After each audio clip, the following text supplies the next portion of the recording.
ഞാൻ ഒരു ദിവസം വന്നിട്ട് മേയറായതല്ലല്ലോ. അതെ. ഈ കോർപ്പറേഷനിൽ 30 ദിവസം ഈ കോർപ്പറേഷൻ ഹാളിനുള്ളിൽ ന്യൂസ് പേപ്പർ വിരിച്ച് തറയിൽ കിടന്ന് സമരം ചെയ്തതാണ്. ഞാനിപ്പോൾ കുറേ ബഹളം കാണിച്ചിട്ട് എൻ്റെ ആരോഗ്യം മുഴുവൻ എടുത്ത് ഫേസ് എക്സ്പ്രഷനൊക്കെ മാറ്റിയാൽ സുബേഷിന് എനിക്ക് ഈ സ്ഥാനത്ത് നിന്ന് മാറ്റാൻ പറ്റൂ? നമുക്കുള്ള എല്ലാ ശക്തിയും ഓരോരുത്തർക്കുള്ള എല്ലാ ശാരീരിക ബലവും മുദ്രാവാക്യം വിളിക്കുവാനുള്ള ഒച്ചയും എടുത്ത് പ്രകടനം നടത്തേണ്ട സ്ഥലമല്ല കൗൺസിൽ. 2030 ആകുമ്പോഴേക്ക് ഇന്ത്യയിൽ ആരും ജീവിക്കാൻ ആഗ്രഹിക്കുന്ന കോർപ്പറേഷനായിട്ട് തിരുവനന്തപുരം കോർപ്പറേഷൻ മാറണം. ഇതാണ് നമ്മുടെ ലക്ഷ്യം. ഇതിനു വേണ്ടി പ്രശ്നങ്ങൾ പരിഹരിക്കണം, അതേസമയം തന്നെ വികസന പദ്ധതികൾ നടപ്പിലാക്കണം. തറപ്പിച്ച് സുബേഷിൻ്റെ മാധ്യമത്തിലൂടെ ചാനലിലൂടെ പറയുന്നു, തിരുവനന്തപുരം കോർപ്പറേഷൻ ശാസ്ത്രീയമായിട്ട് മാലിന്യം സംസ്കരിക്കുന്ന മാതൃകാ പദ്ധതി ആരംഭിക്കും. അതിലൂടെ തിരുവനന്തപുരത്തെ മുഴുവൻ പ്രശ്നവും പരിഹരിക്കും. നമസ്കാരം. വി രാജേഷിനെ ശരിക്കും നിങ്ങൾക്ക് അറിയാമോ എന്ന ടൈറ്റിലിൽ ഞാൻ ചെയ്ത വീഡിയോ ഇതിനകം സോഷ്യൽ മീഡിയയിൽ കയ കൾച്ചറിൻ്റെ പേജിൽ മാത്രം കണ്ടത് 10 ലക്ഷത്തിലധികം പേരാണ്. 1 മില്യൺ വ്യൂസ്. പിന്നെ അത് കട്ട് ചെയ്ത് കോപ്പി ചെയ്ത് ഷെയർ ചെയ്ത് പല സോഷ്യൽ മീഡിയയുടെ പ്ലാറ്റ്ഫോമുകളിൽ കണ്ടത് അതിലധികം പേരാണ്. പലരും ആ വീഡിയോ കണ്ടിട്ട് എന്നോട് ചോദിച്ചത്, സുബീഷും മേയറും തമ്മിൽ ഒരു ഇൻ്റർവ്യൂ ഉടൻ ഞങ്ങൾക്ക് പ്രതീക്ഷിക്കാമോ എന്നാണ്. ഞാൻ അവർക്ക് ഉറപ്പ് കൊടുത്തു, ഉറപ്പായും അത് ഉടനെ ഉണ്ടാകുമെന്ന്. ആ ഉറപ്പ് ഇതാ പാലിക്കുകയാണ്. ആരാധ്യനായ മേയർ വി രാജേഷ് ഇന്ന് നമുക്കൊപ്പം ചേരുന്നു. മേയർ നമ്മളോട് സംസാരിക്കുന്നു. നമസ്കാരം. നമസ്കാരം. ഞാനിങ്ങോട്ട് വരുമ്പോൾ ആലോചിച്ചൊരു കാര്യം, ഇപ്പോൾ ചാനൽ ചർച്ചകളിൽ നമ്മൾ ഇങ്ങനൊരു വിശദീകരിച്ചൊരു ആമുഖം കൊടുക്കാൻ പറ്റില്ലല്ലോ. നമ്മൾ വഴക്കടിക്കുകയായിരിക്കുമല്ലോ പലപ്പോഴും മറ്റുള്ളവരായിട്ടൊക്കെ. അപ്പോൾ അതുകൊണ്ടാണ് കുറച്ച് നീണ്ടൊരു ഇൻട്രോ നൽകിയത്. ഈ സെക്രട്ടേറിയറ്റിന് മുമ്പിലൊക്കെ ഭയങ്കര ഫയറായിട്ട് നിന്നൊരു വി രാജേഷ് എന്ന പൊളിറ്റീഷ്യൻ ഉണ്ടായിരുന്നു. മേയറായ സമയത്ത് അങ്ങനെ പൊളിറ്റിക്സിൽ സജീവമായിട്ട് നിൽക്കുന്ന ഒരാൾ വളരെ ചില കാര്യങ്ങളിൽ സൗമ്യമായിട്ട് ഇടപെടേണ്ടി വരും, നയതന്ത്രപരമായ തീരുമാനങ്ങൾ എടുക്കേണ്ടി വരും. അപ്പോൾ ഒരു ക്യാപിറ്റൽ സിറ്റിയുടെ മേയർ എന്ന നിലയിൽ ഇയാൾക്ക് പെർഫോം ചെയ്യാൻ പറ്റുമോ എന്നൊക്കെ BJPക്ക് പുറത്തുള്ള പലരും ആശങ്ക പ്രകടിപ്പിച്ചിരുന്നു. പക്ഷേ വിത്തിൻ ഡേയ്സ്, ദിവസങ്ങൾക്കകം തന്നെ ഇതാണ് മേയർ, ഇങ്ങനെയാകണം മേയർ എന്ന് വി രാജേഷ് എന്ന പൊളിറ്റീഷ്യൻ തെളിയിച്ചു. ഈ ഒരു ട്രാൻസ്ഫോർമേഷൻ അത്ര എളുപ്പം സാധിച്ചത് എങ്ങനെയാണ്? സുബീഷ് ചോദിച്ചത് വളരെ നല്ലൊരു ചോദ്യമാണ്.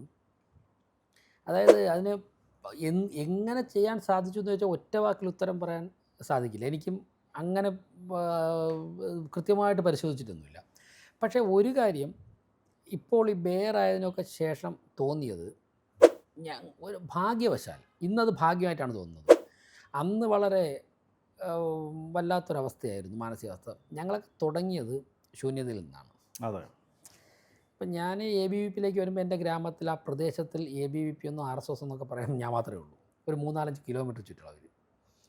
അപ്പോൾ ആ ഒരു സാഹചര്യത്തിൽ നിന്നുകൊണ്ടാണ് വരുന്നത്. അന്നൊക്കെ ഏറ്റവും പ്രതിസന്ധി നടന്ന ഘട്ടത്തിൽ 1-2 പേരെയൊക്കെ വെച്ചിട്ട് പ്രകടനം സെക്രട്ടേറിയറ്റ് മുമ്പിൽ നടത്തുകയാണ്. അപ്പോൾ ഒന്നുമില്ലായ്മയും തുടങ്ങുമ്പോൾ ഒരുപാട് ബുദ്ധിമുട്ടുകൾ സഹിച്ചിട്ടുണ്ട്. അപ്പോൾ ഏതു തരത്തിലുള്ള സാഹചര്യത്തിലും അഡ്ജസ്റ്റ് ചെയ്യാൻ വേണ്ടി അപ്പോൾ തന്നെ ചെറിയ പ്രായത്തിൽ തന്നെ പരിചയം ലഭിച്ചിട്ടുണ്ട്. സാമ്പത്തികമില്ലാതെ, കാശില്ലാതെ സംഘടനാ പ്രവർത്തനം നടത്താൻ വേണ്ടി, ദിവസങ്ങളോളം നടത്താൻ വേണ്ടി സാധിച്ചിട്ടുണ്ട്. പ്രത്യേകിച്ച് ഒരു റിമോട്ട് ഏരിയയിൽ നിന്ന് വന്നിട്ട് സിറ്റിയിലൊക്കെ സംഘടനാ പ്രവർത്തനം നടത്തുമ്പോൾ ഉണ്ടാകുന്ന ആ പരിചയക്കുറവ്, വീട്ടിൽ വീഴുന്ന അവസ്ഥ ഒക്കെ ഉണ്ടായിട്ടുണ്ട്. ഇതൊക്കെ ഫേസ് ചെയ്ത് വന്ന് യുവമോർച്ച വന്നു. അന്ന് BJPക്ക് ഭരണമൊന്നുമില്ല. പിന്നെ വാജ്പേയി ഗവൺമെൻറ് വരുന്നു. അതിനുശേഷം 10 വർഷം ഒന്നുമില്ല.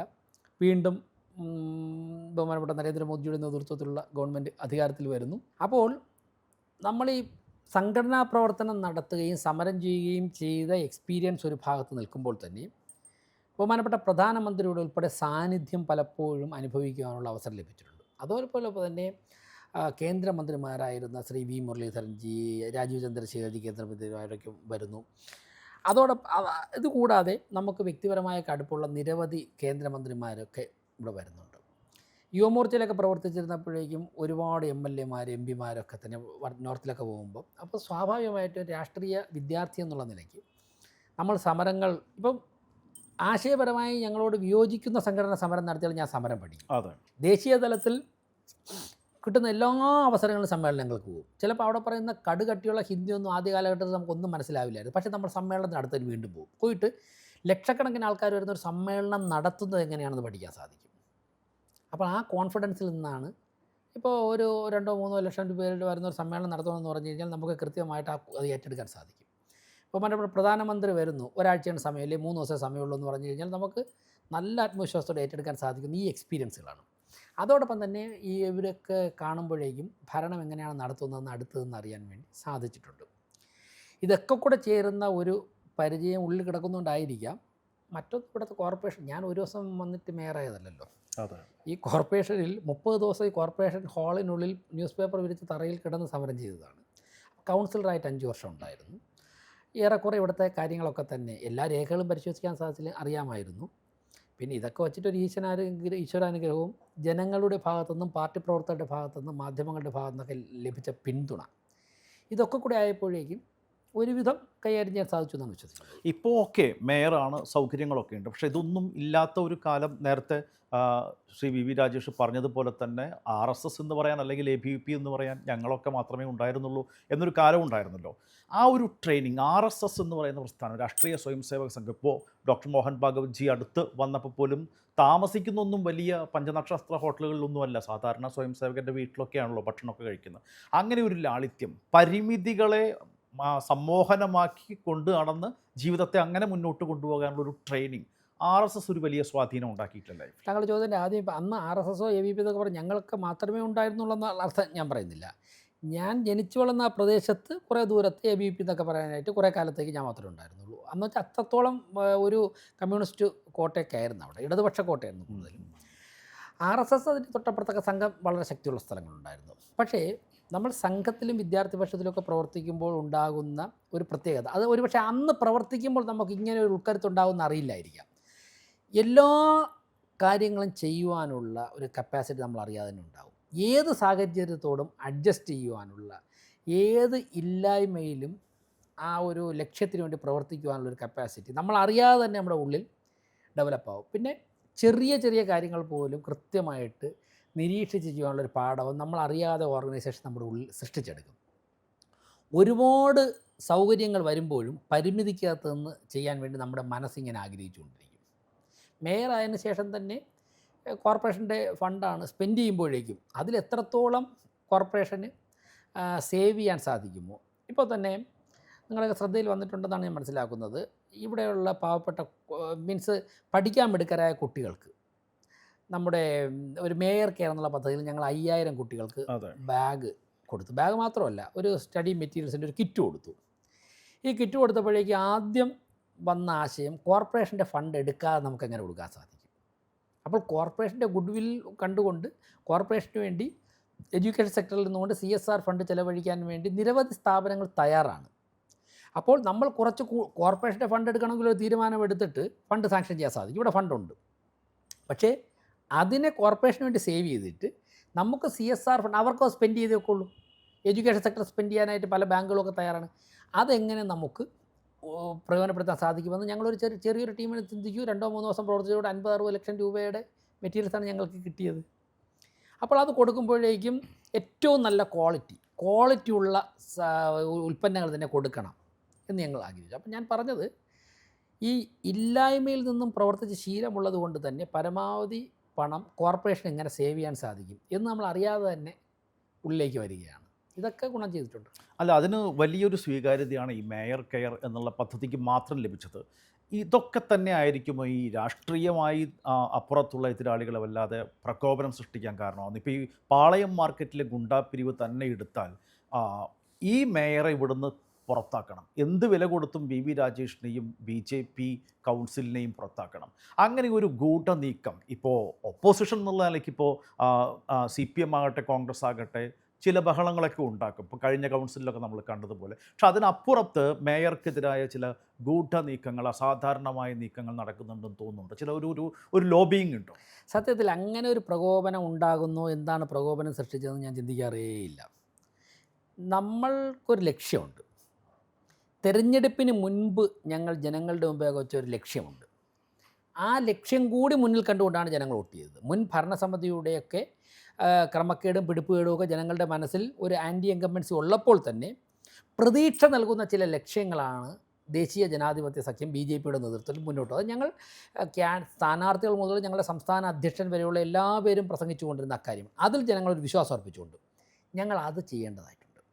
ബഹുമാനപ്പെട്ട പ്രധാനമന്ത്രിയും ആഭ്യന്തരമന്ത്രിയും പാർട്ടിയുടെ അഖിലേന്ത്യാ അധ്യക്ഷൻ ഉൾപ്പെടെ ഞങ്ങൾക്ക് നൽകിയ നിർദ്ദേശങ്ങളുണ്ട്. നിങ്ങളിപ്പോൾ ഒരു ഭരണകൂടത്തിന് നേതൃത്വം കൊടുക്കുന്നവരാണ്. പാർട്ടി പ്രവർത്തകരിൽ നിന്നും മാറി സമൂഹത്തിൻ്റെ സ്വത്തായി നിങ്ങൾ മാറിയിരിക്കുകയാണ്. അപ്പോൾ ഇന്ന കാര്യങ്ങൾ നിങ്ങൾ ശ്രദ്ധിക്കണമെന്ന് ബഹുമാനപ്പെട്ട പ്രധാനമന്ത്രി 2.5 മണിക്കൂറാണ് ഞങ്ങളോട് സംസാരിച്ചത്. അപ്പോൾ ഞങ്ങൾ ജനങ്ങളോട് ചെയ്യാമെന്ന് പറഞ്ഞ കാര്യങ്ങളും ഞങ്ങളുടെ നേതാക്കന്മാർ ഞങ്ങൾക്ക് നിർദ്ദേശവും കൂടി ഒരുമിച്ച് ചേർത്തുകൊണ്ട് മുന്നോട്ട് പോകുമ്പോൾ ആർക്ക് പ്രകോപനം ഉണ്ടായാലും ഞങ്ങൾക്ക് പ്രശ്നമില്ല. ചെയ്യുന്നത് ശരിയാണോ എന്ന് പലതവണ ആലോചിക്കും. പക്ഷേ ഇത്തരം ഘട്ടങ്ങളിൽ പ്രതികരിക്കേണ്ടി വരില്ല. ഇപ്പോൾ കഴിഞ്ഞ കൗൺസിലിൽ തന്നെ ചുടുവെള്ളം BJP കൗൺസിലർമാർ ദേഹത്തേക്ക് ഒഴിച്ചു എന്നാണ് പ്രതിപക്ഷത്തെ ഒരു വനിതാ കൗൺസിലർ പറഞ്ഞത്. പക്ഷേ ഈ ചുടുവെള്ളം ഏത് ഭാഗത്തു നിന്നാണ് വരുന്നത് എന്നുള്ളത് ദൃശ്യങ്ങളിൽ വ്യക്തമാണ്.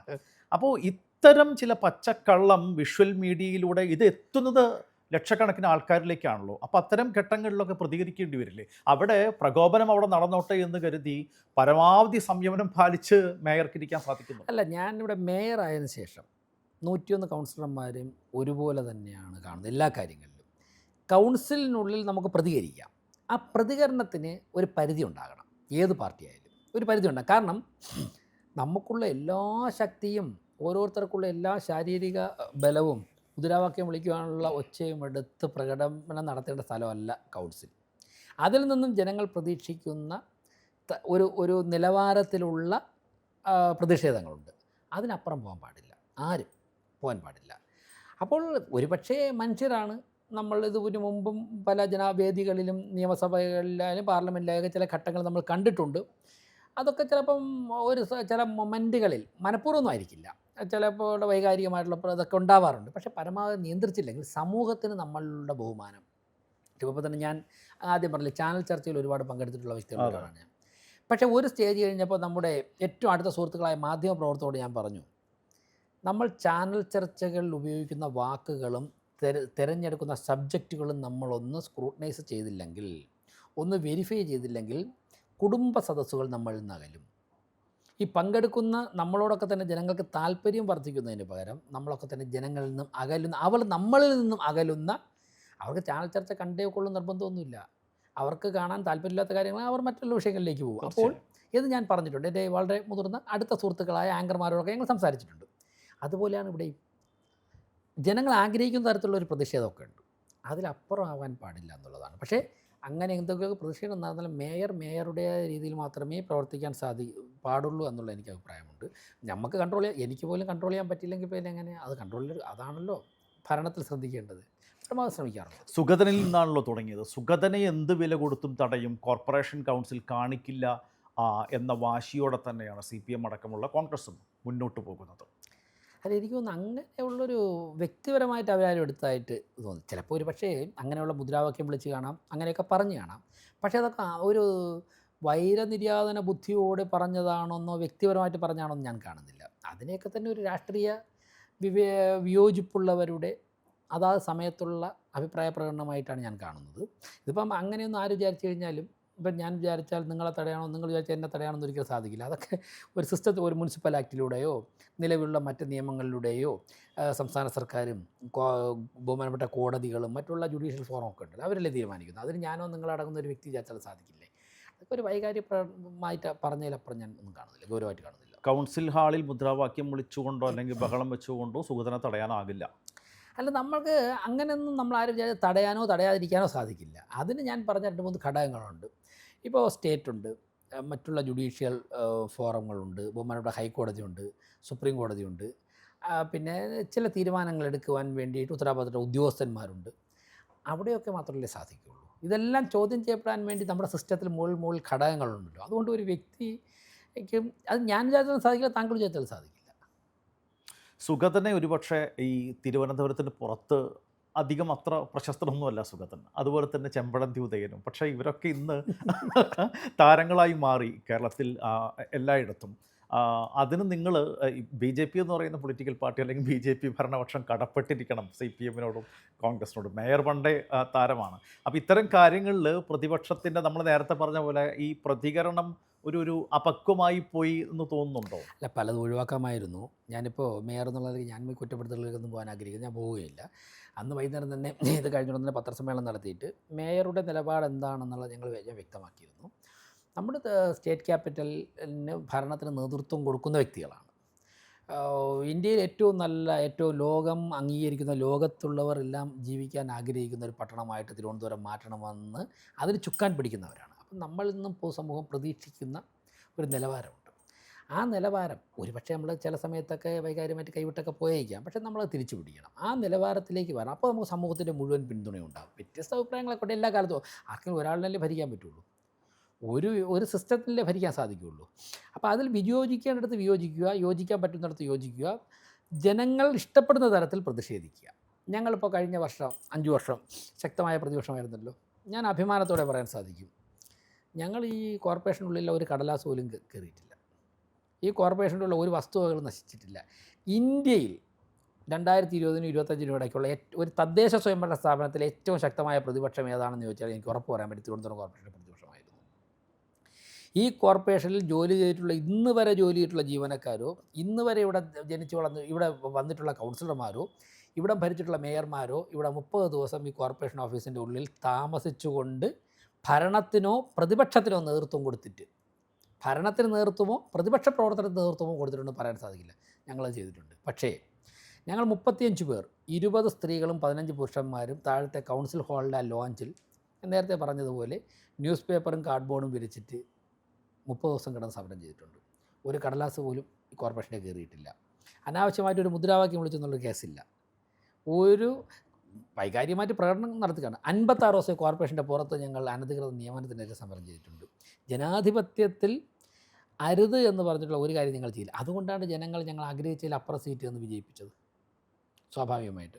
അപ്പോൾ അത്തരത്തിലൊക്കെ ആകാൻ പാടുള്ളൂ. ചില സമയങ്ങളിൽ മനുഷ്യരാണ് കൈവിട്ട് പോകാറുണ്ട് ചില കാര്യങ്ങൾ, അത് നമ്മൾ കറക്റ്റ് ചെയ്യണം. ഈ മേയർ കെയർ പദ്ധതി, ഒപ്പം ഈ ഗുണ്ടാപ്പിരിവ് നിർത്തലാക്കിയത്, അനധികൃത കെട്ടിടങ്ങൾക്കെതിരായിട്ടുള്ള നടപടി, ഇതിലൂടെയൊക്കെ ഉണ്ടാക്കിയെടുക്കുന്ന ഒരു ഇമേജ് ഉണ്ട് തിരുവനന്തപുരം കോർപ്പറേഷൻ BJP ഭരണപക്ഷം. അതിനെ ഇല്ലാതാക്കാൻ മനഃപൂർവ്വം എന്തെങ്കിലും ശ്രമങ്ങൾ നടക്കുന്നതായി തോന്നിയിട്ടുണ്ട്? ഇന്നിപ്പോൾ ഈ ഇൻ്റർവ്യൂ എടുക്കാൻ വേണ്ടി ഞാൻ വരുമ്പോൾ തന്നെ TV-യിൽ കാണുന്ന വാർത്ത ഇന്ന് പകൽ മുഴുവൻ ഒരു ക്യാമ്പയിനായിട്ട് നടക്കുന്നു. തിരുവനന്തപുരം നഗരത്തിൽ മാലിന്യ കൂമ്പാരമാണ്, മാലിന്യ നീക്കം സ്തംഭിച്ചിരിക്കുന്നു. 24 ആണ് ആ വാർത്ത തുടർച്ചയായി നൽകിക്കൊണ്ടിരിക്കുന്നത്. അത്തരം നീക്കങ്ങൾ മേയറുടെ ശ്രദ്ധയിൽപ്പെട്ടിട്ടുണ്ട്? അല്ല, വാർത്ത പലതും വരും. ഇപ്പോൾ ഞാൻ മേയറായതൊക്കെ ഒരു 3-4 മാസമല്ലേ ആയുള്ളൂ. ഇതിനും എന്തൊക്കെ തരത്തിലുള്ള വാർത്ത വന്നിട്ടുണ്ട്. ഈ മേയറായിട്ട് എന്നെ പ്രഖ്യാപിക്കുന്നതിന് മുമ്പ് എന്തൊക്കെ വാർത്തകൾ വന്നത്, തൊട്ട് മുമ്പുള്ള നിമിഷം വരെ നമ്മുടെയൊക്കെ സുഹൃത്തായിട്ടുള്ള ഒരു മാധ്യമ പ്രവർത്തകൻ രാവിലെ 8 മണിക്കെന്ന് പറയുന്നത് വി രാജേഷ് ഔട്ട് അങ്ങ് പ്രഖ്യാപിക്കുകയാണ്. പാർട്ടി തീരുമാനം എടുത്തിട്ടില്ല, പാർട്ടിയുടെ ദേശീയ നേതൃത്വം ഇക്കാര്യം ചർച്ചയ്ക്ക് പോലും എടുത്തിട്ടില്ല. ആ സമയത്ത് അങ്ങ് അടിക്കുകയാണ്. അപ്പോൾ ഇപ്പോൾ ആ സമയത്ത് നമ്മൾ കൃത്യമായിട്ട് ഇതെല്ലാം കണ്ടുകൊണ്ടിരിക്കുക. കാര്യം ഞങ്ങളുടെ പാർട്ടിക്ക് ഒരു സിസ്റ്റം ഉണ്ടല്ലോ.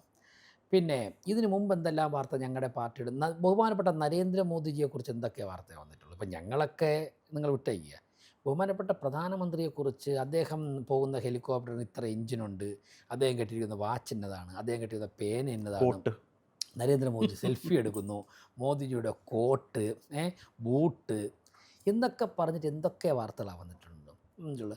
അപ്പോൾ ഇങ്ങനെയുള്ള വാർത്തകളൊക്കെ വരുമ്പോഴേക്കും ഞങ്ങൾ അസ്വസ്ഥരൊന്നും ആവാറില്ല. പിന്നെ ഈ ഒരു യാഥാർത്ഥ്യം പറയാം, തിരുവനന്തപുരം കോർപ്പറേഷനിൽ മാലിന്യം സംസ്കരിക്കുവാൻ ശാസ്ത്രീയമായിട്ടൊരു സിസ്റ്റം ഇല്ല. അതാണ് ഇവിടുത്തെ അടിസ്ഥാന പ്രശ്നം. ആ സിസ്റ്റം കൊണ്ടുവരുവാനുള്ള അശ്രാന്ത പരിശ്രമത്തിലാണ് ഞങ്ങൾ. ഞാൻ അടിവരായിട്ട് പറയുന്നു, ശാസ്ത്രീയമായിട്ട് മാലിന്യ സംസ്കരണം നടത്തുവാനുള്ള സിസ്റ്റം തിരുവനന്തപുരത്ത് കൊണ്ടുവന്നിരിക്കും. അതിലൂടെ ഈ പ്രശ്നം ആത്യന്തികമായിട്ട് പരിഹരിച്ചിരിക്കും. പക്ഷേ ഒരു ഒഫീഷ്യൽ സിസ്റ്റത്തിലൂടെ മുന്നോട്ട് പോകുമ്പോഴേക്കും ഒരുപാട് കാര്യങ്ങൾ നിങ്ങൾ ശ്രദ്ധിക്കാനുണ്ട്. ഈ ഭരണസമിതി അധികാരത്തിൽ വന്നിട്ട് 1 മാസം 1.5 മാസം കഴിഞ്ഞപ്പോഴേക്കും തെരഞ്ഞെടുപ്പ് പ്രഖ്യാപിച്ചു. 2 മാസം ഞങ്ങൾക്ക് തെരഞ്ഞെടുപ്പുമായിട്ട് ബന്ധപ്പെട്ട് പോയി. പിന്നീട് ഒരു പുതിയ ഗവൺമെൻറ് അധികാരത്തിൽ വന്ന ദിവസങ്ങൾ മാത്രമേ ആയിട്ടുള്ളൂ. ആ ഗവൺമെൻറ്റുമായിട്ട് പലവട്ടം ചർച്ച ചെയ്ത് വലിയൊരു പ്രോജക്റ്റല്ലേ, 45 വർഷം നടക്കാത്തൊരു പ്രോജക്റ്റാണ് ഞങ്ങൾ ചെയ്യാൻ പോകുന്നത്. അപ്പോൾ ആ പ്രോജക്റ്റ് നടപ്പിലാക്കി ഓപ്പൺ ചെയ്ത് ഫങ്ഷൻ ചെയ്യുന്നത് വരെ നിലവിലുള്ള ഒരു സിസ്റ്റത്തിലൂടെ മാത്രമേ റൺ ചെയ്യാൻ പറ്റുള്ളൂ. നിലവിലുള്ള സിസ്റ്റം പക്കയല്ല, നിലവിലുള്ള സിസ്റ്റത്തിൽ ഒരുപാട് പാളിച്ചകളുണ്ട്. അതുകൊണ്ട് തന്നെ ചില പ്രശ്നങ്ങളുണ്ട്. പക്ഷേ ഈ നഗരത്തിൽ ഈ ചർച്ച കഴിഞ്ഞിട്ട് പോകുമ്പോൾ നിങ്ങൾ ഈ നഗരത്തിൽ ഓടി നോക്കൂ, ഒന്ന് യാത്ര ചെയ്ത് നോക്കൂ, ഇതെവിടെയാണ് അവിടെ മാലിന്യം കൂടി കിടക്കുന്നത്. പിന്നെ മാലിന്യം എവിടെയെങ്കിലും കിടക്കുന്നുവെങ്കിൽ ഏതെങ്കിലും സ്ഥലത്ത് ഇപ്പോൾ വല്ല ഉദ്യോഗസ്ഥർ ലീവായിട്ടോ ആരെങ്കിലും ബോധപൂർവ്വം രാത്രി കൊണ്ടിട്ട്, അനധികൃത സംഘങ്ങൾ ഒരുപാട് കൊണ്ടിട്ടിട്ടോ, അത് തേടി ക്യാമറയും കൊണ്ടുപോയി കഴിഞ്ഞാൽ അവിടെ ഉണ്ടാവും, എവിടെയെങ്കിലുമൊക്കെ ഉണ്ടാവും. അതിവിടെ മാത്രമല്ല, കേരളത്തിൽ എവിടെ പോയാലും ഉണ്ടാവും. അപ്പോൾ അത് മാത്രം തേടിപ്പോയി സ്റ്റോർ ചെയ്താൽ കുറേ സ്റ്റോറി ഉണ്ടാവും. പിന്നെ അതൊക്കെ ഒരു ക്യാമ്പയിൻ്റെ ഭാഗമായിട്ടേ ഞാൻ കാണുന്നുള്ളൂ, അതിലപ്പുറമൊന്നുമില്ല. അല്ല, മനഃപൂർവ്വം വിവാദങ്ങൾ സൃഷ്ടിക്കുക എന്നൊരു നീക്കം സമാന്തരമായിട്ട് നടക്കുന്നുണ്ട് എന്ന് തോന്നുന്നുണ്ട്. ഇപ്പോൾ തിരുവനന്തപുരം കോർപ്പറേഷൻ മേയർ മാത്രം എന്ത് ചെയ്താലും അത് വാർത്തയും വിവാദവുമാണ്. ഇപ്പോൾ ഈ അടുത്ത് കോഴിക്കോട് മേയർ വരികയും തിരുവനന്തപുരത്തെ മേയറെ ഷാൾ അണിയിക്കുകയും ചെയ്തപ്പോൾ നോക്കൂ, വലിയ ഭൂകമ്പം സംഭവിച്ചു. അല്ല, ഷാൾ ഞാൻ അങ്ങോട്ടായിട്ടത്. ഷാൾ അദ്ദേഹം ഇവിടെ വന്നു, അദ്ദേഹം ഒരു സംഘവും കൂടി ഗവൺമെൻറ്റിൽ ഒരു മീറ്റിങ്ങുമായിട്ട് ബന്ധപ്പെട്ട് അവർ വന്ന് ബഹുമാനോടെ മുഖ്യമന്ത്രി, ആഭ്യന്തരമന്ത്രിയെ കണ്ട്, LSTD മിനിസ്റ്ററെ കണ്ടിട്ട് അവരുടെ കാര്യങ്ങൾ, കോർപ്പറേഷൻ്റെ കാര്യങ്ങൾ ചെയ്യാനാണ് വന്നത്. സ്വാഭാവികമായിട്ടും മേയറുടെ തിരുവനന്തപുരത്തുണ്ട്, ഞങ്ങളൊന്ന് കാണണമെന്ന് ആവശ്യപ്പെട്ടു. അദ്ദേഹം വരാമെന്ന് പറഞ്ഞു, വന്നു. അതോടൊപ്പം തന്നെ അത് അദ്ദേഹം മാത്രമല്ല, അദ്ദേഹം CPM ലീഡറാണ്. അദ്ദേഹത്തോടൊപ്പം ലീഗിൻ്റെ 1, 2, 3 പേരുണ്ടായിരുന്നു. കോൺഗ്രസ് അവരുടെ പാർലമെൻ്ററി പാർട്ടി ലീഡർ UDFൻ്റെ ഉണ്ടായിരുന്നു. അതെ. CPMൻ്റെ സ്റ്റാൻഡിംഗ് കമ്മിറ്റി ചെയർമാൻ ഉണ്ടായിരുന്നു. അതോടൊപ്പം തന്നെ BJPയുടെ ലീഡർ നവ്യ ഹരിദാസ്, മഹിളാ മോർച്ചയുടെ സംസ്ഥാന പ്രസിഡന്റ്, അടുത്ത കോർപ്പറേഷൻ കൗൺസിലറായിട്ട് നവ്യ ഹരിദാസ് ഉണ്ടായിരുന്നു. അവരൊക്കെ നമ്മുടെ കോർപ്പറേഷൻ ഒരു 5-10 മിനിറ്റ് ഞങ്ങൾ ഒരുമിച്ചിരുന്നു. അവരുടെ കോർപ്പറേഷനിലുണ്ടായിരുന്ന സെക്രട്ടറി ആയിരുന്നു എൻ്റെ സെക്രട്ടറി, ഇവിടുത്തെ സെക്രട്ടറി ബിനി. അപ്പോൾ സെക്രട്ടറി ഉണ്ടായിരുന്നു. ഞങ്ങളൊക്കെ ഇരുന്ന് സൗഹൃദ സംഭാഷണം നടത്തുന്നു. ഞാൻ ആ മേയറുമായിട്ട് ആദ്യമായിട്ട് കാണുകയാണ്, പരിചയപ്പെടുകയാണ്. നവ്യ ഒഴിച്ച് ബാക്കി എല്ലാവരും ആദ്യം കാണുകയാണ്. എന്നിട്ട് ഞങ്ങൾ ഒരുമിച്ച് 6 കോർപ്പറേഷൻ ഉണ്ടല്ലോ. അപ്പോൾ സിറ്റീസിന്, കേരളത്തിലെ കോർപ്പറേഷനുകൾക്ക് ഒരുമിച്ച് എങ്ങനെ നമുക്ക് കുറേ പദ്ധതികൾ നടപ്പിലാക്കിയെടുക്കാം. അതിന് കേന്ദ്ര ഗവൺമെൻറ്, ബഹുമാനപ്പെട്ട നരേന്ദ്രമോദിയെ സംബന്ധിച്ചിടത്തോളം അദ്ദേഹത്തിന് ഭരിക്കുന്ന പാർട്ടിയുടെ രാഷ്ട്രീയം ഒരു പ്രശ്നമേ അല്ല വികസനത്തിൻ്റെ കാര്യത്തിൽ. അവർ നമ്മൾ കൃത്യമായിട്ട് പ്രോജക്റ്റ് അവതരിപ്പിച്ചാൽ സാധിക്കുന്ന എല്ലാം ചെയ്യാൻ തയ്യാറാണ്. ബഹുമാനപ്പെട്ട മുഖ്യമന്ത്രി അക്കാര്യങ്ങൾ വളരെ പോസിറ്റീവാണ്. LSTD മിനിസ്റ്റർ പോസിറ്റീവാണ്, KM ഷാജി. അപ്പോൾ ഇപ്പോൾ തന്നെ PMAY പദ്ധതിയെക്കുറിച്ച് പോസിറ്റീവായിട്ടുള്ള സംസാരമാണ് ഗവൺമെൻറ് ഭാഗത്ത് നിന്ന് വരുന്നത്. നമ്മൾ ഒരുമിച്ച് നിന്ന് എത്ര ലക്ഷം പേർക്ക് വീട് കിട്ടും?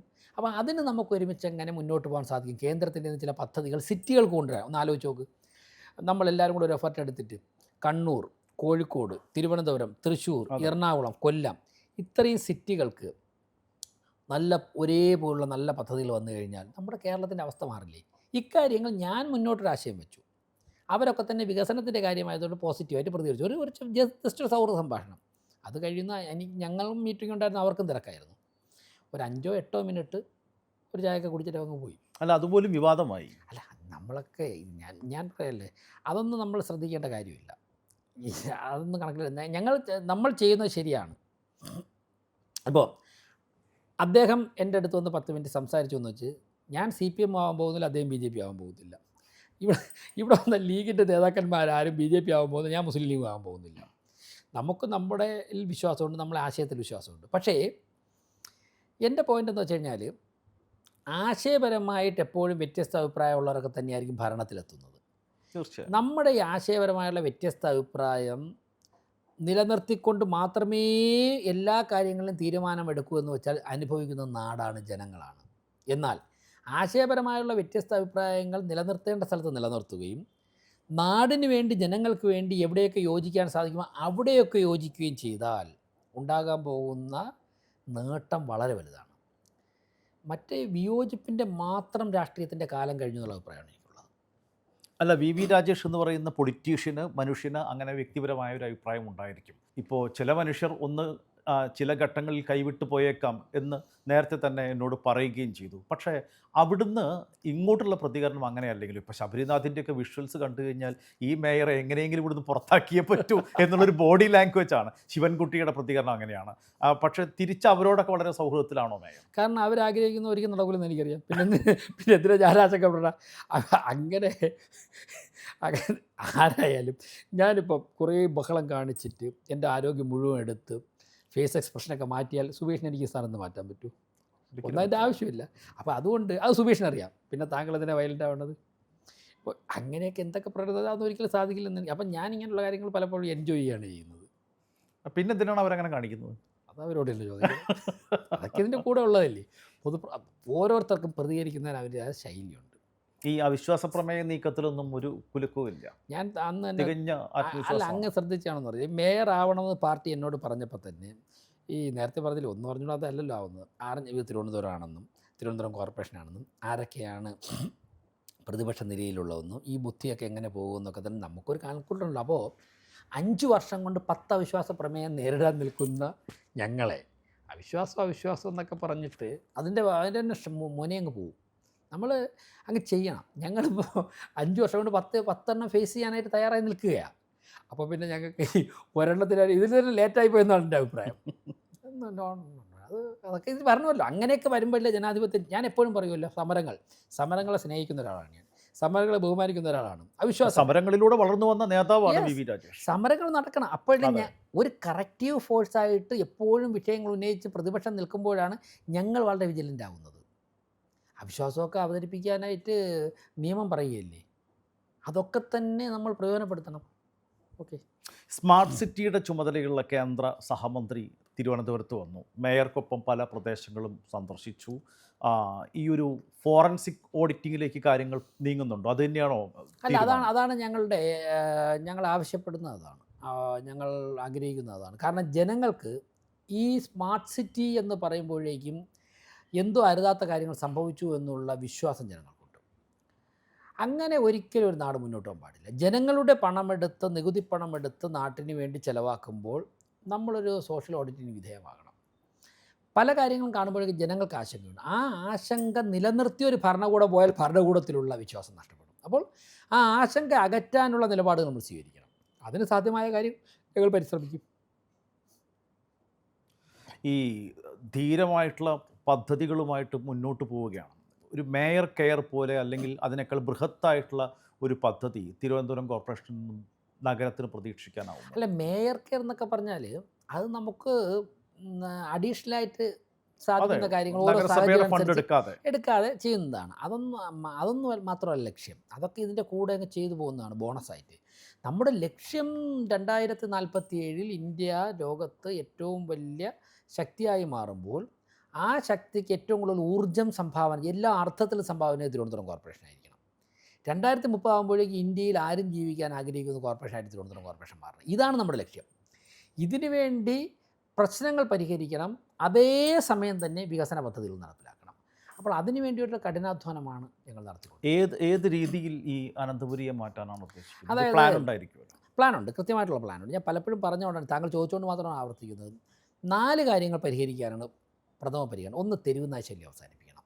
നമ്മൾ എന്തൊക്കെ പറഞ്ഞ് ഈ AC റൂമിൽ നിന്ന് എത്ര ചർച്ച നടത്തിയിട്ട് പുറത്തിറങ്ങാൻ പറ്റാതെ നായ്ക്കൾ കൂടിക്കിടന്ന എന്തായിരിക്കും അവസ്ഥ? അതല്ലേ കേരളത്തിലെ പട്ടണങ്ങളിലെ ഗ്രാമങ്ങളിലെ ഇപ്പോഴത്തെ അവസ്ഥ. അപ്പോൾ തെരുവ് നായ ശല്യം പരിഹരിക്കണം. അത് ഞങ്ങൾ കൃത്യമായിട്ട് ഷെൽട്ടർ ചെയ്യുന്നുണ്ട്.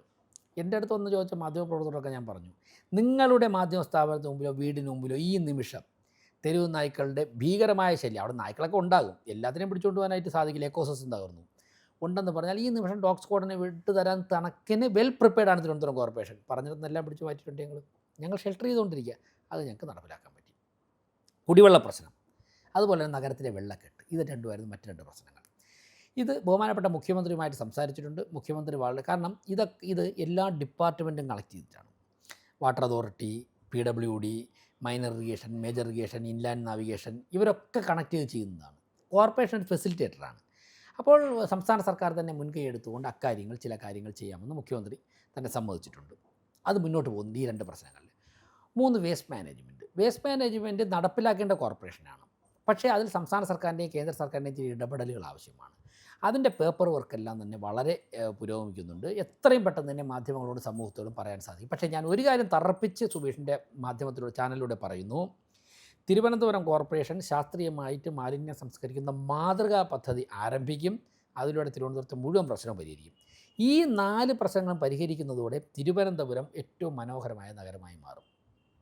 ഒരു ഭാഗത്ത് പരിഹരിക്കുമ്പോൾ തന്നെ നമ്മുടെ പോർട്ട്, എയർപോർട്ട്, നമ്മുടെ ക്ഷേത്രങ്ങളും പള്ളികളും, ക്രിസ്ത്യൻ ചർച്ചസ് ഉണ്ട്, മോസ്കുകളുണ്ട്, ഇതൊക്കെ കണക്ട് ചെയ്തുകൊണ്ടുള്ള സ്പിരിച്വൽ ടൂറിസം പ്രൊമോട്ട് ചെയ്യാനുള്ള പ്രോജക്റ്റ്, അതോടൊപ്പം തന്നെ നമ്മുടെ മെഡിക്കൽ ടൂറിസം, ഇത് രണ്ടും പ്രൊമോട്ട് ചെയ്യാനുള്ള കാര്യങ്ങൾ സൈമൾട്ടേനിയസ്ലി ഞങ്ങൾ ആരംഭിക്കുന്നുണ്ട്.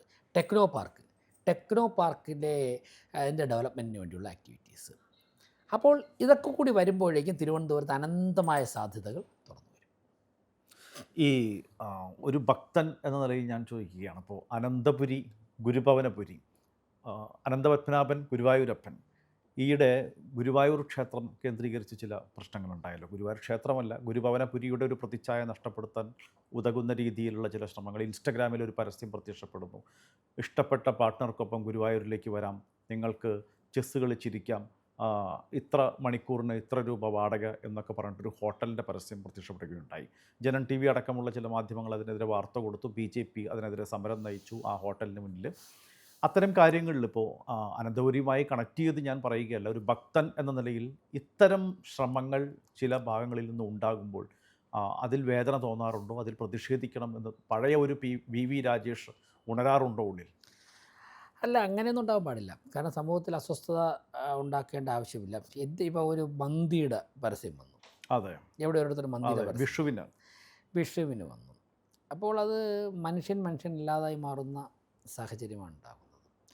ഒരുപക്ഷേ ചില സംസ്കാരത്തെ അധിക്ഷേപിക്കലാകാം, ഒരുപക്ഷേ സാമ്പത്തിക താല്പര്യം. ഇത് രണ്ടായാലും സമൂഹത്തിൽ അസ്വസ്ഥത ഉണ്ടാകുന്നത് ആരോഗ്യകരമല്ല. പരസ്പരം ബഹുമാനിച്ചുകൊണ്ടും സ്നേഹിച്ചുകൊണ്ടും മാത്രമേ മുന്നോട്ട് പോകുന്ന സംസ്കാരത്തിന് രൂപം കൊടുക്കാൻ പാടുള്ളൂ. അപ്പോൾ കൃത്യമായിട്ട് അതൊക്കെ തന്നെ വിയോജിക്കേണ്ട സ്ഥലത്ത് വിയോജിക്കേണ്ടതാണ്. മുളയിലേ നുള്ളേണ്ടതാണ്. അത് നിയമം കൊണ്ടാണെങ്കിൽ നിയമം കൊണ്ട്, രാഷ്ട്രീയമായോ ഭരണപരമാണെങ്കിൽ അങ്ങനെ അതിൽ ചെയ്യേണ്ടത് തന്നെയാണ്. ശക്തമായിട്ട് അതൊക്കെ ഉള്ള നിലപാട്. തിരുവനന്തപുരത്ത് അങ്ങനെ എന്തെങ്കിലും ഉള്ള ഇടപെടലുകളോ കാര്യങ്ങളോ ശ്രദ്ധയിൽപ്പെട്ടാൽ അടുത്ത നിമിഷം തന്നെ കൃത്യമായിട്ടുള്ള ശക്തമായിട്ടുള്ള നിലപാടെടുക്കുക, ഒരു മടി ഉണ്ടാവില്ല. അത് ഞങ്ങൾ തെളിയിച്ചുകൊണ്ടിരിക്കുകയാണ്. അല്ല, അത്തരം നടപടികൾ ഗുരുവായൂരിലും ആവശ്യമാണ്. സ്വാഭാവികം, ഗുരുവായൂരിൽ ആരാണോ നഗരസഭ സ്വാഭാവികമല്ലേ. ഞാൻ പറയുന്നത് നാട്ടിൽ ഒരിടത്തും നമ്മൾ മനുഷ്യനൊരു 60, 70, 80 വർഷമാണ് ഭൂമിയിൽ ജീവിക്കുന്നത്. നമുക്ക് ഈശ്വരൻ തന്നിട്ടുള്ള സമയം പരസ്പരം പരമാവധി സഹകരിച്ചും സഹായിച്ചും സ്നേഹിച്ചും ജീവിക്കുക. നമ്മുടെ നാട് നമ്മുടെ കാലം കഴിഞ്ഞാലും നമ്മൾ ഉള്ളപ്പോൾ ഉള്ളതിനേക്കാൾ ശക്തമായിട്ട് നാടുണ്ടാകണം എന്ന് ചിന്തിക്കുക. സൗഹാർദ്ദങ്ങൾ ഉണ്ടാകണം. അങ്ങനെ ചിന്തിച്ച് മുന്നോട്ട് പോകുന്നതിനെ സ്ഥായിയായ നിലനിൽപ്പുള്ളൂ. ഈ തിരുവനന്തപുരം കോർപ്പറേഷൻ സംബന്ധിച്ചിട്ട് AC റൂമിൽ ഇരുന്നുള്ള കൂടിയാലോചനകൾ കുറവാണ്. മേയർ അടക്കമുള്ളവർ ഫീൽഡിൽ ഇറങ്ങി പണിയെടുക്കുകയാണ്. അങ്ങനെ തന്നെ മുന്നോട്ട് പോകാനാണോ തീരുമാനം? അതിൻ്റെ ഒരു റിസൾട്ട് എന്താണ്? അല്ല, ഈ പവർ പോയിൻ്റ് പ്രസൻറ്റേഷൻ മാത്രം കണ്ട് ഭരിക്കുന്ന ആളല്ല ഞാനും ഞങ്ങളുടെ ടീമും. ഞങ്ങൾക്ക് ഒന്നുകിൽ ഫീൽഡ് വിസിറ്റ് ചെയ്തതിന് ശേഷം പവർ പോയിൻ്റ് പ്രസൻറ്റേഷൻ കണ്ടാൽ മതി, അല്ലെങ്കിൽ പവർ പോയിൻ്റ് പ്രസൻറ്റേഷൻ തയ്യാറാക്കിയ ആളും അത് ഞങ്ങളെ കാണിച്ച ആളും ഉൾപ്പെടെ കണ്ടതിന് ശേഷം ഞങ്ങൾ ഫീൽഡിൽ പോകും. ഇത് സ്ക്രീനിൽ കാണിക്കുന്ന എല്ലാ ഫീൽഡിലും ഉണ്ടാവണം. അതുകൊണ്ട് തന്നെ പിന്നെ ഞങ്ങളൊക്കെ തന്നെ ഫീൽഡിൽ നിന്ന് വന്നവരാണ്. ഫീൽഡിൽ നിന്നും വന്ന് റൂമിനകത്തിരുന്ന് മീറ്റിംഗ് നടത്തി, അല്ല റൂമിൽ നിന്ന് ഫീൽഡിലോട്ട് പോയവരല്ല. അതുകൊണ്ട് തന്നെ പരമാവധി ജനങ്ങളുടെ ഇടയിലും ഫീൽഡിലും നിന്ന് പ്രവർത്തിക്കണമെന്ന് തന്നെയാണ് കൂടുതൽ താല്പര്യം. അത് മിസ്സാവാതെ പരമാവധി നോക്കാറുണ്ട്. വ്യക്തിപരമായിട്ട് ഒരൊറ്റ കാര്യം കൂടി ചോദിച്ചിട്ട് അവസാനിപ്പിക്കാം. ഇഷ്ടദൈവം അനന്തപത്മനാഭനാണോ ആറ്റുകാലമ്മയാണോ അതോ രണ്ടുപേരുമാണോ നിത്യം ജപിക്കുന്നത്? ഇഷ്ടദൈവം എന്ന് പറയുമ്പോൾ ഞാൻ ജനിച്ചു വളർന്നൊരു മഹാവിഷ്ണു ക്ഷേത്രത്തിൻ്റെ അടുത്താണ്. അന്ന് യഥാർത്ഥമുള്ള മഹാവിഷ്ണുവാണ് വിഗ്രഹമൊന്നും അറിയാതെയാണ് ആ ക്ഷേത്രത്തിൽ പോയിക്കൊണ്ടിരുന്നത്. വീടിൻ്റെ തൊട്ടടുത്ത് മുതിർന്നവരോടൊക്കെ വൈകുന്നേരവും രാവിലെയൊക്കെ പോകുന്ന ഒരു ക്ഷേത്രം. കിട്ടുന്ന അവസരങ്ങളിലൊക്കെ അവിടെ പോകും. പിന്നീട് കുളം ഉണ്ടായിരുന്നു, അവിടെ കുളിക്കുമായിരുന്നു. സുഹൃത്തുക്കളൊക്കെ ആയിട്ട് അവിടെ ഇരിക്കുമായിരുന്നു. 17-18 വയസ്സായപ്പോൾ അവിടുത്തെ കമ്മിറ്റിയിൽ ക്ഷേത്രോത്സവ കമ്മിറ്റി അംഗമായി. അങ്ങനെയൊക്കെ വന്നപ്പോഴേക്കും മഹാവിഷ്ണുവാണ് അവിടെ ഉള്ളത്.